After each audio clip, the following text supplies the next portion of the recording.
very pleased to be here on My Magical Thing with Kelly and Maddox, tarot reader, author, spiritual counselor, YouTuber, teacher, and chaos witch. Kellyanne, it's lovely to have you here. Thank you so much for having me, Julian. I really appreciate it. Well, my friend, thank you for taking the time. Please, at this point, may we see your magical thing? Yes, you can see my magical thing. Oh, a glittering object at the end of hyperspace. Yes, the only planet worth living on, Julian. Yeah, it's a disco ball. I've had disco balls on my altar for years, and it is much commented upon by people that see my channel and see pictures of my altar, and they're like, "Why do you have a disco ball on your altar?"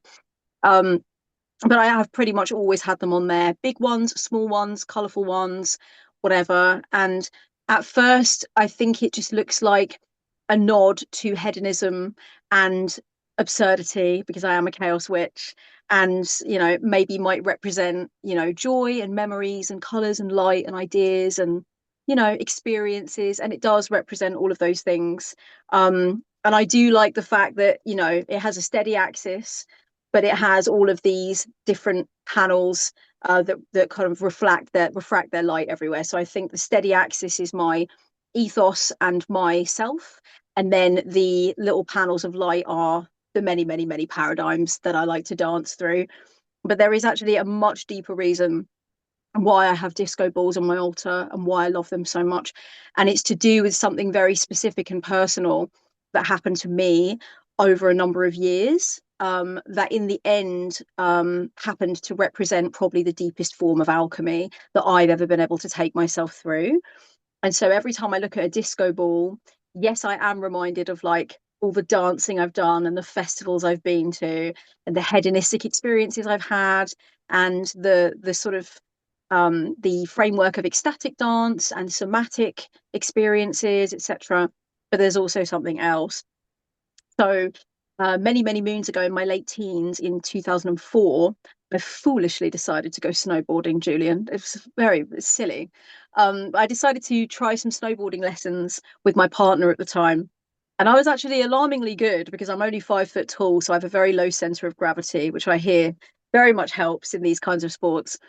And so I got I got some hubris, I got some arrogance about it, and I started enjoying my time being able to land tricks coming off of a pipe and all that kind of thing. And I went quite a few times. And then one day when my mother argues with me that I was 20. I think I was 19. I can't remember. We'd have to really look at the dates. I don't like looking at it because it was such a painful time, literally and emotionally. But I came off my snowboard badly. I mean, your snowboard is stuck to you, so the snowboard didn't go anywhere. But I had a very bad fall, and I did not see how dramatic this fall was. But I remember everybody's gasping and audible kind of like noises. So I know that it looked bad, and it certainly felt dramatic. And actually, at the time, I got up and I got back on with the lesson. I was shaken but not stirred. And my snowboarding instructor was very keen that I not get up and that we have, a medic to come and look at me. And I was like, I'm absolutely fine. It looked bad, but it is not bad. And I got up and carried on. But then the next day, I woke up, and the way that I would describe it is I felt like a marionette puppet with the strings gone in the middle of me. So I could feel my upper half and I could feel my lower half, but when I tried to sit up in bed, the two halves were not connecting. I could not use my legs to position my back, and I just couldn't sit up. And I was very panicked. And I was staying with my mum at the time, and I remember yelling down the stairs to her, like, I can't sit up, I can't get up. And I remember her coming up and asking me if I could feel her poking my legs. And I said, I can feel my legs. I feel cut like in the middle. And that began a very, very long journey of having a back injury. Um, Really, at first, all I needed was like a week off work and some diazepam. But then over the course of time, it came to be that it was something that was slowly sort of degenerating, and it was getting worse and worse because I wasn't doing any physio and I wasn't really, I was kind of ignoring it like you do in your early 20s. You just carry on dancing. And eventually in my mid 20s, when I was living in Russia, things got really dodgy with my spine. By the time I got back from my time living in Russia, I could not go to work. And I had a few years there where I couldn't dance. Sometimes I couldn't walk. I couldn't reach up to get food out of cupboards. I couldn't change bins. I mean, this sounds like one big excuse not to do housework, Julian, really, but it was really a savage time of me losing my independence, having to ask for a lot of help, and having a lot of conversations with doctors about various different kinds of debilitating soporific medications and whether or not it was worth it to do surgery for the kind of injury that I had, which turned out to be a profound herniation in my L4. And the surgery sort of like odds were not exactly what I would like them to be, considering it would be my disc they would be shaving away. So this was all very dramatic, and it changed fundamentally the way that I worked as a witch. I could not do a lot of the things that are suggested to do in books and resources. I could not any longer really do much somatic work in the way I had been used to. I've always been a massive party head, huge raver, big illegal raver, very Dionysian in my approach to everything. Oh yeah, I've been on the Ridgeway. I've been partying on Christmas Day with a Christmas hat on up Ivinghoe Beacon, Julian, and was my life for a long time, and I loved that. And so I had to let go of a lot of things that brought me joy and brought me connection. And it changed the way that I identified with myself. It changed the way I worked with my body just in general, but also in a magical sense. It seriously upped my game astrally, I can tell you that, because sometimes I could not even turn over from lying on my back to lying on my side. And I would be, at one point in the game, I was on 40 milligrams of diazepam a day. For anyone on the other side of the pond, that is Valium. So a lot of Valium. And I realized that I needed to do my work in a different way. That was also the time that I realized that a lot of witchcraft resources are grotesquely ableist in their suggestions about how one should raise energy or do ritual or carve out sacred space or any of these things, which I'd never really thought about in my teens, being an able-bodied little bean, which really affected the way I later went on to write my books. Because I have two books, Rebel Witch, Witch in Darkness, and I tried to make them both far more inclusive than I believe I would have made them if I hadn't have spanked my back on the snow all those many moons ago. So it woke me up in that sense, but I went through a lot of very, very weird emotions about my physical limitations, my fears about the future, discussions about, wheelchair use in the future and things like that, and just really starting to realize that like my life is going to look very different in many ways. I'm always going to have to be careful, and I'm going to have to figure out some way of existing without Valium, because I did not find it moreish in any way. I wanted off of it, but I could not come off of it. The pain was so severe and the back spasms were so severe. I had to keep going on it. So, I had a lot of time where I could not make money. I was purely subsisting on benefit. I was not being able to attend social gatherings. Like I said, my astral life was kicked in the pants to the point where, by the end of this time, I really feel like astral work was something I felt much more intimately connected to. And I think before my back injury, I had read about astral work and I had read about the astral body and all of that, but it was abstract. By the time I was done with my back injury, it was bricks and mortar, as real to me as I'm talking to you now. So in that way, I graduated extremely to the elite level.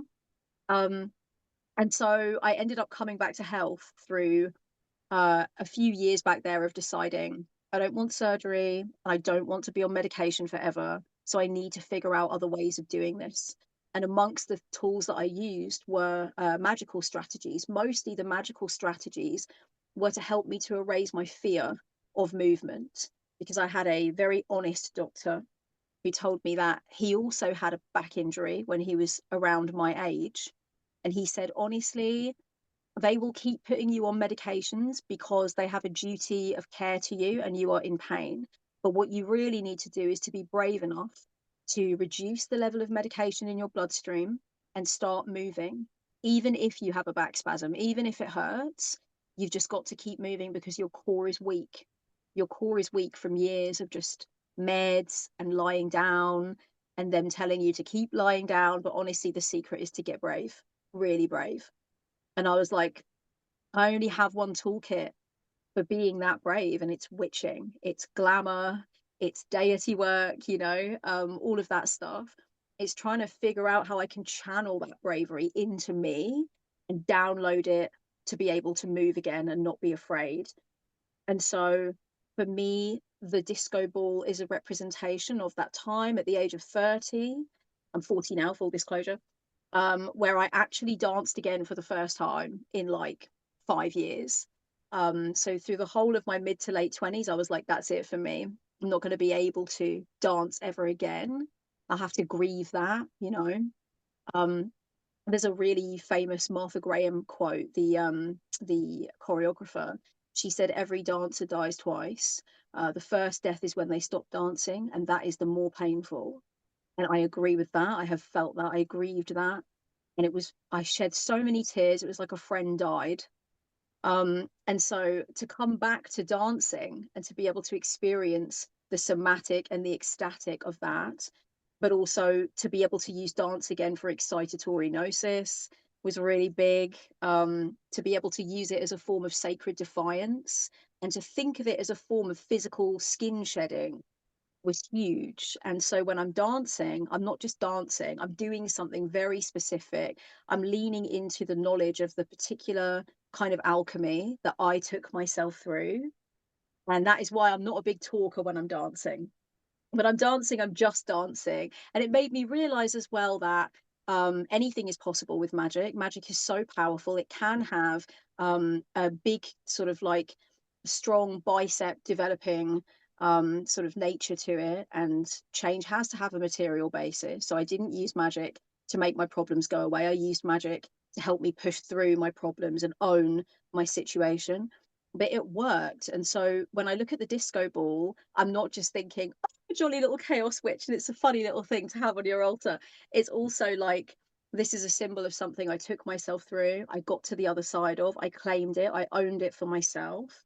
Obviously, with my particular physical limitation, I could do that. I realize it's not the same for everyone, but for me, I had that option, and I very much took it. And it was magic that empowered me to do that. So it's a grateful object for me. It's an object of remembering that, like, hey, if you think you can't do it, just remember what you already did and how much joy you got from seeing that magic made that possible for you. So that is why the disco ball is my magical thing, and why it's more than just a piece of silly imagery. It has a very, very deep story behind it for me. Well, Kellyanne, that is absolutely delightful. Thank you very, very much for sharing with us that story of magical transformation and magic in action. That's really, really appreciated, my friend. And can we have another look at the many facets of the magical disco ball? There it is. It's so Fabulous.